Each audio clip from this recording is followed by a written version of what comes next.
faithfully delivering value, interpreting global great books. Hi, this is Sally's Book Talk. Today we're exploring the book A Mind for Numbers. The book opens by stating, our brains have limitless potential. Not exactly groundbreaking, like that old slogan, nothing is impossible, we all know. But there's a huge gap between ideal and reality. Though our brains have enormous potential, they didn't come with an instruction manual. This book serves as that missing brain manual, helping develop your cognitive potential and avoid awkward learning missteps. The author, Barbara Oakley, is a researcher at the U.S. Institute for Medical and Biological Engineering, vice president of IEEE with a PhD. She's an engineering professor at Oakland University. Her course, Learning How to Learn, is one of Coursera's most popular courses. Barbara says, it's surprising that someone as emotionally expressive and language-oriented as herself became an engineering professor. As a child, she hated math like many humanities students, but later learned engineering out of career necessity. This dramatic transformation convinced her that everyone can improve their learning abilities. If you're struggling with ineffective learning methods, salvation is here. Open this brain manual and try its methods. You might be pleasantly surprised. From the book's content, I've distilled 3 key concerns for learners. First, is lack of focus always bad? Second, does poor memory affect learning? Third, why do we procrastinate when studying? Let's start with the first question. Is lack of focus necessarily a bad thing? We usually believe that mastering something requires concentration and diligence. But Barbara argues that sometimes overfocus is problematic. Our brains have unique working patterns. When in focused mode, basic concepts like common sense become easily recalled. But if you apply focused mode to new knowledge, concepts, or unfamiliar problems, you'll easily hit mental roadblocks. Let me give an example. In a fast chess match, 13-year-old Magnus Carlsen faced legendary grandmaster Garry Kasparov. At the match's most intense moment, Carlsen suddenly left the board to wander around, ultimately drawing with Kasparov. This successful psychological strategy had simple reasoning behind it. Carlsen freed himself from intense thinking patterns, buying cooling off time for his overheated brain. Even when conscious, we constantly switch between focused and diffuse thinking modes, rather than using both simultaneously. When deeply focused on problem solving, sudden mental drifting means diffuse mode activation, requiring readjustment to regain focus. But this doesn't mean diffuse thinking is inferior. Barbara believes both thinking modes are equally crucial in learning. How should we apply these thinking modes in learning? Barbara suggests, when exploring new concepts, first disable focused thinking. Use diffuse mode for multi-angle exploration until finding effective approaches, then apply focused learning. The optimal approach combines focused mode's attention mobilization with diffuse mode's depth and creativity enhancement. Timely switching between modes helps avoid mental ruts, according to Barbara. How to consciously switch thinking modes. Studies show blinking is key to breaking deadlocks and reassessing situations. Blinking temporarily disconnects our focused perspective. Closing eyes instantly relaxes tense focus, provides micro breaks, and refreshes mental processes. Deliberate eye closure boosts concentration, like when people ponder solutions by gazing afar or closing their eyes to avoid distractions. These transitions often spark creativity. It's said that when Edison faced tough problems, he didn't push through sleeplessly. He'd take naps. He'd sit holding a small ball with a plate on the floor, relaxing his mind and body to enter diffuse thinking mode. But if he actually fell asleep, the ball would drop onto the plate with a clang. The startled awakening became his key moment to capture diffuse thinking fragments. This often yielded new solutions. Therefore, excessive focus isn't always good. Find your personal transition methods like music, walks, or movies. Now let's address the second question. How to improve academic performance with poor memory? Understanding brain modes prepares us for deeper learning. Memory remains crucial in learning. Are memory abilities fundamentally different among humans? You might expect no, but unfortunately, the answer is yes. Differences are significant, influenced by both nature and nurture. About memory, meet Solomon, a Soviet journalist. Mid 20th century journalism required rigid memorization and recitation, additional processing. Thus, during assignments, journalists busily took notes, except Solomon, who wrote nothing. The curious editor summoned him for explanation. To prove his diligence, Solomon perfectly recited a previously heard speech. You probably see where this is going. He possessed phenomenal recall. But frustratingly, most lack this gift. Does poor memory doom academic failure? Consider Paul, an infantryman with brain injury from Iraq deployment. Symptoms included attention deficits, cognitive impairment, irritability, even struggling to form complete sentences. Further learning presented immense challenges for him. But when he forced himself back into life and learning, something magical happened. He discovered learning physically reshaped his brain, gradually healing the injury, like muscle growth through exercise. To earn an engineering degree, he restarted from elementary math. Ultimately, he successfully completed his studies. While we lack Solomon's memory gifts or Paul's brain trauma, this shows our potential to optimize memory and learning methods. This requires personalizing universal learning principles after understanding them. So, how do we improve memory?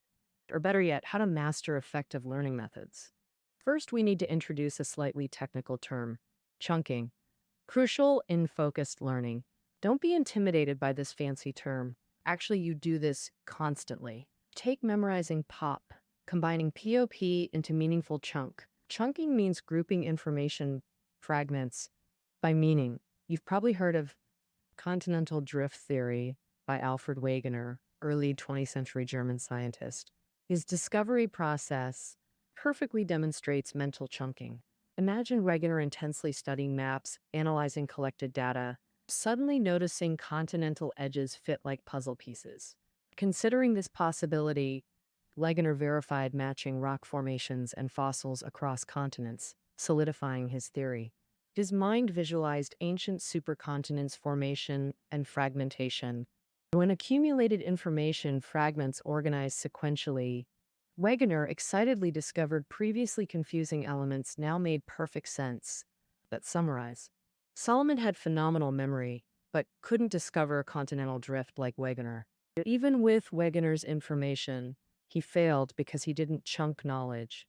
True mastery requires more than memorization. Creating conceptual chunks transforms knowledge into intuition. Let's demonstrate chunking principles using the word restaurant as an example.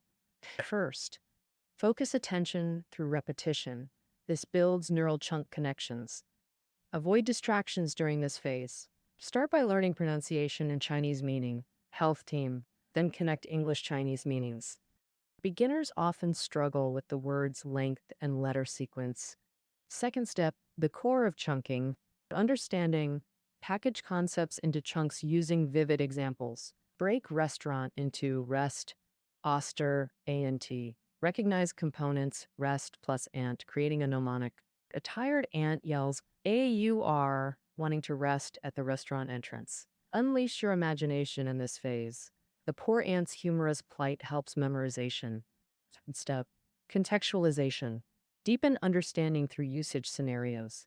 This enhances conceptual mastery beyond rote memorization. Now focus shifts to practical application of chunks. Many Chinese learners struggle with English despite heavy efforts. The main reason for this phenomenon is neglecting contextual acquisition. Professionally speaking, it's ignoring linguistic context. English learning embodies profound Western culture. With cultural knowledge, engaging English programs, and diverse news exposure, mastering English becomes achievable. You'll discover not just language mastery, but broader worldview enrichment. After chunk creation, storage and application become crucial learning phases. This resembles practical application of knowledge, but more abstract. Here, application emphasizes cognitive utilization during thinking processes, introducing two memory concepts: working memory versus long term memory. Working memory handles immediate conscious processing, also called short term memory. Working memory has limited chunk capacity and quick forgetting. Long term memory acts as chunk storage with vast capacity and durability. Retaining working memory information requires simple repetition. The real challenge is transferring working memory to long term storage. Effective methods exist for this process. Spaced repetition, distributed practice outperforms massed cramming, like post learning review cycles. Here's practical memorization help. 1. Visual memory. Images link directly to right brain visual cortex. Visual processing enhances memory compression of abstract concepts. Make it fun, like remembering Newton's second law. Def equals MA. Imagine humanity's 100,000-year existence. Seems long but trivial compared to cosmic timescales. Yet Newton discovered mass acceleration relationship in this brief span. Remarkable. How has humanity pursued truth with urgent eagerness? When memorizing F equals M, imagine a flying mule. F for flight, M for mule. A representing humanity's persistent acceleration. Second, spaced repetition method. Research shows multiple short sessions outperform single long memorization, like childhood multiplication tables, mastery through spaced repetition. This method strengthens conceptual retention. Monthly exams essentially facilitate spaced repetition for students. Repetition frequency should adapt to content difficulty and importance. And third, mnemonic devices. Simple mnemonics can aid memorization. Teachers often create subject-specific memory aids. History teachers might use Shang Shang Guanshang Wu Mo Yanjing to remember CPC Congress locations. Shanghai, Shanghai, Guangzhou, Shanghai, Wuhan, Moscow, Yan'an, Beijing. Memory challenges now become clear. Natural memory variations don't preclude academic excellence. Methodology compensates for memory limitations. Learning resembles life. Organize knowledge systematically. Store consolidated knowledge in mental warehouses for new journeys. Now we confront learning's major obstacle: procrastination. When facing tasks, we escape to easier or pleasurable activities because how to overcome procrastination. Barbara offers practical solutions. First, identify procrastination triggers: time, location, people, etc. Like when typing on computer, you unconsciously open chat windows, then internet becomes procrastination trigger. Second, understand response patterns. We often shift focus from painful studying to less painful activities. The brain automatically triggers this response when detecting triggers. We must actively change this conditioned reflex. Start small. Leave phone outside class. Reward yourself after overcoming procrastination. Even minor self-affirmations matter. Most crucial is maintaining self-efficacy belief during habit change. Because under work pressure, we crave returning to old comforts. Only firm conviction helps overcome regression urges. Finally, an effective anti-procrastination method, a Pomodoro technique. Simple time management requiring only timer, paper, and pen. Set timer for 25 minutes, one Pomodoro session. Focus solely on one task per Pomodoro. Mandatory break after each session, regardless of task completion. Estimate required Pomodoros before tasks, then plan accordingly. Barbara emphasizes focusing on process over outcome. Process means time, progression, and related habits or actions. During 25-minute Pomodoro, focus on current segment rather than final goal. To teach your friend's example, students froze when facing essay prompts. Take deep breaths, concentrate, then write the first sentence that comes to mind. Surprisingly effective. Anti-procrastination methods share universal principles with other challenges. Don't fear focus. Start acting now. That's our stopping point. We've covered the third question thoroughly. There's a blunt yet effective weight loss motto: control your mouth, move your legs. Similarly for procrastination, identify roots and implement effective countermeasures. Let's recap today's key learnings together. First, two thinking modes. Don't force constant focus. Switch to diffuse mode for creative breakthroughs. Next headache, poor memory solutions. Recall recent new knowledge acquisitions. How well have you digested them? Mastered basic chunk information? Apply memory tricks. If not, choose from visual, spaced repetition, or mnemonics. After memorizing, deepen chunks through contextual research to solidify long-term storage. For procrastination, become self-observer, identify triggers and intercept them early. Prepare timers before study sessions. This covers A Mind for Numbers core content, thinking patterns, activities, and methods. Most grow up with passive learning, rarely examining personalized cognitive processes. Our brains are malleable. Changing thinking patterns can transform lives. Thus concludes A Mind for Numbers. Study notes below the audio. Until next great book exploration.